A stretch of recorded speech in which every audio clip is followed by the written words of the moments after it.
This is How to Make a Fishing Rod from Nature by Spirit Crafts. This is what you'll need: tall grass, a stick, a little weight, a hook, and a little thing like this. First step is to take off all the little sticks. Now that it's all smooth, if you have bark on it, you can take that off, but ours is smooth. Next step is to find yourself really long grass. Then tie it to your stick. I made a double knot right at the end of the stick. Next, we have to attach our hook. First, I tied it the end of the line to this weight.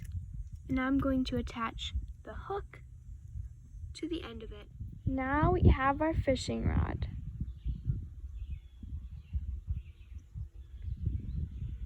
Now let's make a little lure to go on the end. Now that we have attached our pine needles to our hook, we're going to go fishing off this dock with our net. Let's see what we catch.